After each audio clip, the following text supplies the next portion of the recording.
राम राम राम राम राम राम राम राम राम नारायण नारायण। संबंध। चौथे श्लोक में भगवान ने कर्मयोग और सांख्य योग दोनों की दृष्टि से कर्म का त्याग अनावश्यक बताया। फिर 5वें श्लोक में कहा कि कोई भी मनुष्य किसी भी अवस्था में क्षणमात्र भी कर्म के बिना नहीं रह सकता। 6ठे श्लोक में हठपूर्वक इंद्रियों की क्रियाओं को रोककर अपने को क्रिया रहित मान लेने वाले का आचरण मिथ्या बताया। इससे सिद्ध हुआ कि कर्मों का स्वरूप से त्याग कर देने मात्र से उनका वास्तविक त्याग नहीं होता है। अतः आगे के श्लोक में भगवान वास्तविक त्याग की पहचान बताते हैं। यस्त्वेन्द्रियाणि मनसा नियम्यारभतेर्जुन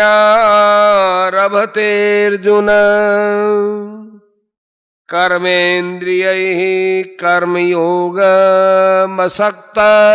स विशिष्यते। परंतु हे अर्जुन, जो मनुष्य मन से इंद्रियों पर नियंत्रण करके आसक्ति रहित होकर निष्काम भाव से कर्मेंद्रियों माने समस्त इंद्रियों के द्वारा कर्मयोग का आचरण करता है, वही श्रेष्ठ है। व्याख्या। तू यह अनासक्त होकर कर्म करने वालों को मिथ्याचारी की अपेक्षा नहीं, प्रत्युत सांख्य योगी की अपेक्षा भी श्रेष्ठ बताने की दृष्टि से तू पद दिया गया है। अर्जुन शब्द का अर्थ होता है स्वच्छ। यहां भगवान ने अर्जुन संबोधन का प्रयोग करके ये भाव दिखलाया है कि तुम निर्मल अंतःकरण से युक्त हो, अतः तुम्हारे अंतःकरण में कर्तव्य कर्म विषयक यह संदेह कैसे हुआ, अर्थात यह संदेह तुम्हारे में स्थिर नहीं रह सकता। यस्तु इंद्रियाणि मनसा नियम्य, यहां मनसा पद संपूर्ण अंतःकरण मन बुद्धि चित्त और अहंकार का वाचक है, और इंद्रियाणि पद 6ठे श्लोक में आए कर्मेंद्रियाणि पद की तरह ही 10 इंद्रियों का वाचक है। मन से इंद्रियों को वश में करने का तात्पर्य है कि विवेकवती बुद्धि के द्वारा मन और इंद्रियों से स्वयं का कोई संबंध नहीं है ऐसा अनुभव करना। मन से इंद्रियों का नियमन करने पर इंद्रियों का अपना स्वतंत्र आग्रह नहीं रहता, अर्थात उनको जहां लगाना चाहें वहीं वे लग जाती हैं, और जहां से हटाना चाहें वहां से वे हट जाती है। इंद्रियां वश में तभी होती है जब इनके साथ ममता का सर्वथा अभाव हो जाता है। 12वें अध्याय के 11वें श्लोक में भी कर्मयोगी के लिए इंद्रियों को वश में करने की बात आई है। सर्व कर्म फल त्यागम ततः कुरु यतात्मवान। तात्पर्य यह है कि वश में की हुई इंद्रियों के द्वारा ही कर्मयोग का आचरण होता है। पिछले 6ठे श्लोक में भगवान ने संयम्य पद से मिथ्याचार के विषय में इंद्रियों को हठपूर्वक रोकने की बात कही थी, किंतु यहां नियम्य पद से शास्त्र मर्यादा के अनुसार इंद्रियों का नियमन करने यानी निषिद्ध से हटाकर उन्हें शास्त्रविद कर्तव्य कर्म में लगाने की बात कही है। नियमन करने पर इंद्रियों का संयम स्वतः हो जाता है। आसक्त है। आसक्ति 2 तरह की होती है, कर्मों में और उनके फलों में। समस्त दोष आसक्ति में ही रहते हैं, कर्मों तथा उनके फलों में नहीं। आसक्ति रहते हुए योग सिद्ध नहीं हो सकता। आसक्ति का त्याग करने पर ही योग सिद्ध होता है। अतः साधक को कर्मों का त्याग न करके उनमें आसक्ति का ही त्याग करना चाहिए।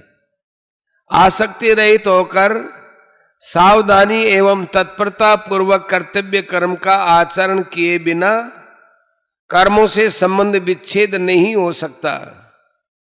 साधक आसक्ति रहित तभी हो सकता है जब वह शरीर, इंद्रियां, मन, बुद्धि को मेरी अथवा मेरे लिए न मानकर केवल संसार का और संसार के लिए ही मानकर संसार के हित के लिए तत्परता पूर्वक कर्तव्य कर्म का आचरण करने में लग जाए। जब वह अपने लिए कोई कर्म न करके केवल दूसरों के हित के लिए कर्म करता है, तब उसकी अपनी फलाशक्ति स्वतः मिट जाती है। कर्मेंद्रियों से होने वाली साधारण क्रियाओं से लेकर चिंतन तथा समाधि तक की समस्त क्रियाओं का हमारे स्वरूप के साथ कुछ भी संबंध नहीं है। 5 का 11वां।